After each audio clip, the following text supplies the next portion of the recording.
Have you ever walked into a car dealership feeling confident about your budget, only to leave 3 hours later wondering if you just signed your financial soul away to a guy named Brad who somehow convinced you that leather seat warmers were essential for your survival? You are definitely not alone. The average person will spend over $240,000 on cars over a lifetime. That is enough to buy a house in many parts of the country.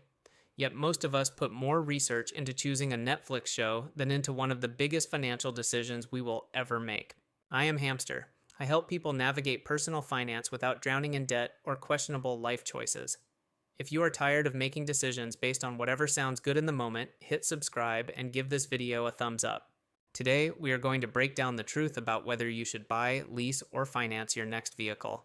And I promise by the end, you will never look at a shiny showroom floor the same way again. Let us start with the most straightforward option, paying cash. You walk in, hand over the full purchase price, and drive away without monthly payments, interest charges, or complicated contracts. You own the car immediately. No restrictions on miles, no penalties for modifications, and no bank telling you what to do. The downside is obvious. You are tying up a big chunk of your money in something that starts losing value the moment you touch the gas pedal. Cars are depreciating assets. A new car loses about 20% to 25% of its value in the first year alone. There is also opportunity cost. If you spend $36,000 on a car today, that is $36,000 that could have been invested in the stock market, real estate, or your retirement account. Over 20 years, that money could grow to over $140,000 at 7% returns. So paying cash is not free. It costs you the potential growth of that money. But here is the thing most financial gurus ignore. If you have the cash and you value peace of mind over maximizing every dollar, paying cash can be a great choice. You will never have a car payment. You will never worry about interest rates. And you will never get a surprise bill from a lender. For some people, that psychological freedom is worth more than the potential investment returns. A 2023 study found that people with no car payment reported 30% lower financial stress than those with a payment, even when the payment was affordable. The feeling of owning your car outright is real. Do not underestimate it. Financing is what most people do.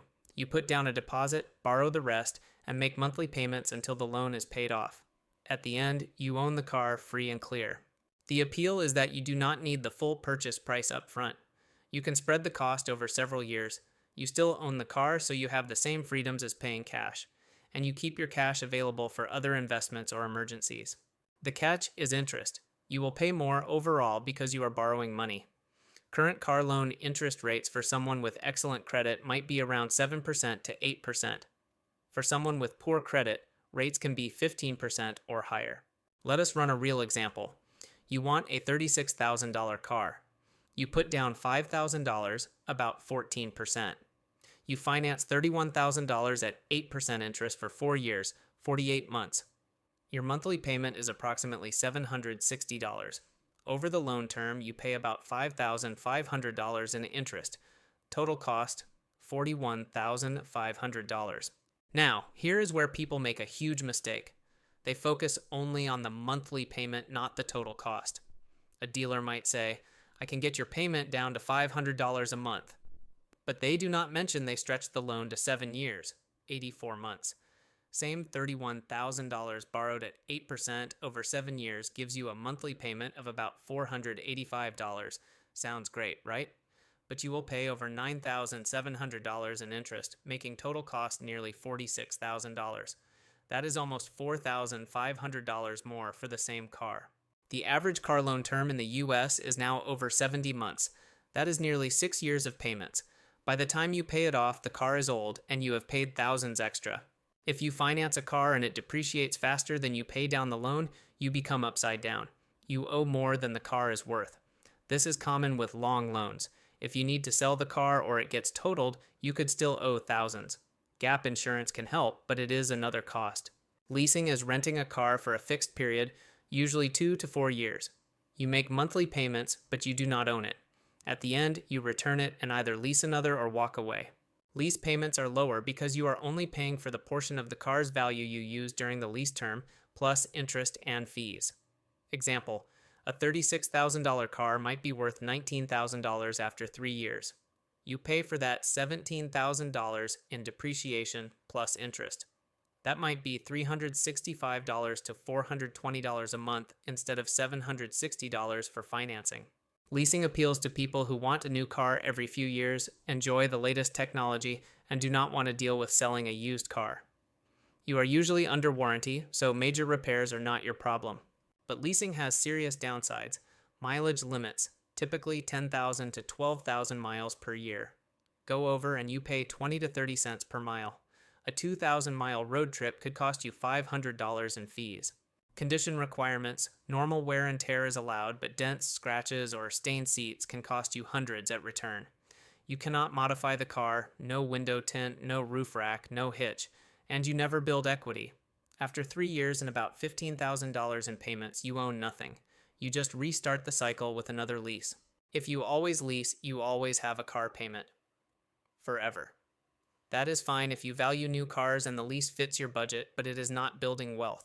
If you need to end a lease early for any reason, job change, family need, or simply wanting out, the penalties are brutal. You may owe the remaining payments plus fees.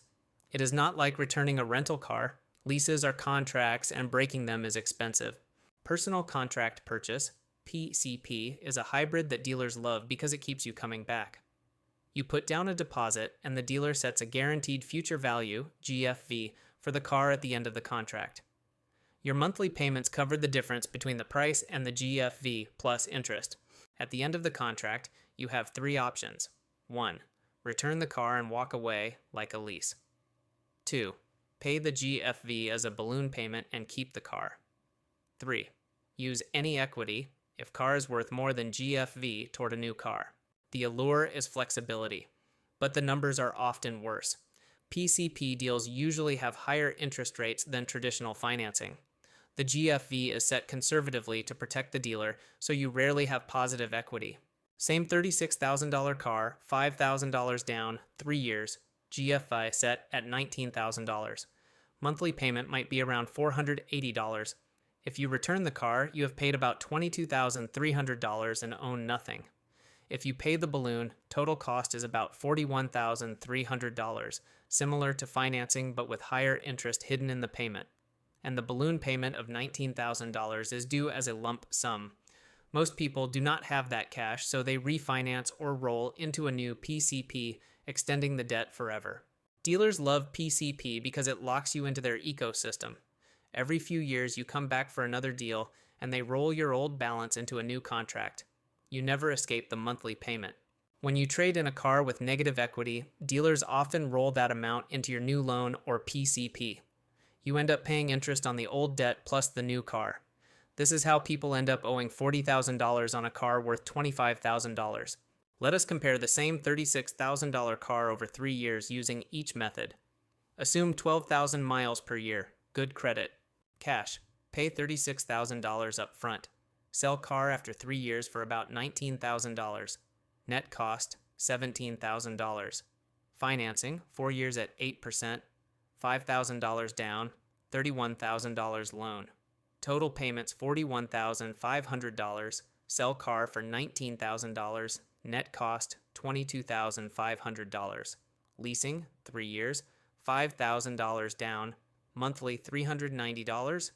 Total payments $19,040. Return car. Net cost $19,040. No asset. PCP 3 years. $5,000 down, monthly $480. Total payments $22,280. If return car, net cost $22,280. If pay balloon of $19,000, total cost $41,280. Sell car for $19,000. Net cost $22,280. Cash is cheapest if you keep the car longer. Leasing is cheaper in monthly payment, but you own nothing. Financing and PCP are the most expensive if you do not keep the car long. Insurance. A sporty car or luxury brand can cost 30% to 50% more to insure. Always get insurance quotes before you buy. Fuel. A vehicle getting 22 miles per gallon versus 32 miles per gallon costs about $600 more per year at $3.20 per gallon. Over 5 years, that is $3,000. Maintenance. Luxury cars often require premium gas, special tires, and expensive parts. A German luxury car oil change might cost $250 versus $60 for a Honda. Depreciation. Some cars hold value better than others. Toyota and Honda tend to depreciate slowly. Luxury European cars drop like rocks. A 3-year-old BMW might be worth 45% of its original price, while a Toyota might be worth 70%. Registration and taxes. Some states charge annual property tax based on car value. A $40,000 car could cost you $700 a year in taxes alone. Tires and brakes. Performance tires wear out faster and cost more. A set of 4 tires for a sports sedan could be $1,200. For a commuter car, $500. Let us put it all together. A $36,000 financed car over 5 years. Loan payment, $6,800 per year, approximately. Insurance, $1,600 per year. Fuel, $1,700 per year. 15,000 miles at 25 miles per gallon, $3.20 per gallon. Maintenance and tires, $600 per year. Registration and taxes, $450 per year. Total yearly cost, roughly $11,150. That is about $930 per month. The monthly payment was only around $680, but the real cost is $930. That is the hidden extra $250 per month.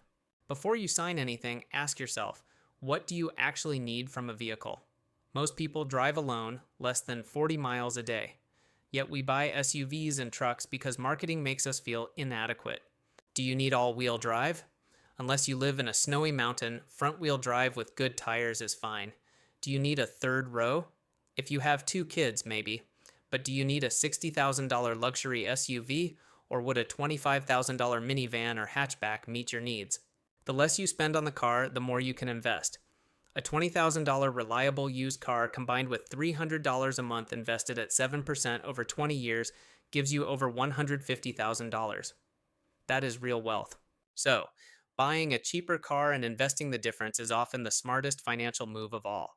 Financial experts recommend the 20/4/10 rule for car buying. Put at least 20% down, finance for no more than 4 years, and keep total car expenses, payment, insurance, fuel, under 10% of your gross income. For a $60,000 income, that means no more than $500 per month all in. That rules out most new cars. Buying a new car is the most expensive way to own a vehicle.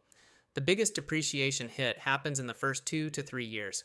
A used car that is 3 years old has already lost 40% to 50% of its value. Let someone else take that hit. A new $36,000 car might be worth $19,000 after 3 years, a loss of $17,000. A 3-year-old used version of the same car might cost $19,000. After 3 more years, it might be worth $12,000, a loss of only $7,000. You save $10,000 in depreciation by buying used. Plus, a 3-year-old car is still very reliable. Modern cars easily run for 150,000 miles with proper maintenance. Do not be afraid of used. Insurance and fuel create huge differences over time. A hybrid or electric car can save $1,000 a year in fuel compared to a gas-guzzling SUV. Over 10 years, that is $10,000. Insurance rates vary by model. A Subaru Outback costs less to insure than a Ford Mustang. A Honda Civic is cheaper than a BMW 3 Series. Always get quotes before you commit. Some insurers offer discounts for safety features, anti-theft devices, and good driving records. Ask about all possible discounts. Here is a simple decision tree to help you choose. Do you have enough cash to buy the car without draining your emergency fund? Yes, consider paying cash, especially if you keep cars 7+ years. No, go to step 2. Do you have excellent credit, 720+, and can get a loan under 6%? Yes, financing is a good option. Keep the loan term under 48 months. No, go to step 3. Do you drive less than 12,000 miles per year and want a new car every 3 years? Yes, leasing might make sense. Read the mileage and wear terms carefully. No, consider buying a reliable used car with cash or a small loan. Avoid PCP unless you fully understand the balloon payment and have a plan to pay it. And always negotiate the out-the-door price, not the monthly payment. Here's the bottom line. The car industry is designed to separate you from your money. They make the math confusing on purpose. But you now know the truth. Pay cash if you can and plan to keep the car. Finance if you have good credit and focus on total cost, not monthly payment. Lease only if you always want a new car and understand the restrictions. Avoid PCP unless you really know what you're doing. Buy used to avoid the worst of depreciation. Consider total cost of ownership, insurance, fuel, maintenance, taxes. And most importantly, buy less car than you can afford. Drive it longer. Invest the difference. Your future millionaire self will thank you. If this video saved you from a bad deal, hit subscribe and drop a comment. What is the worst car financing story you have ever heard? I am Hamster. See you in the next one.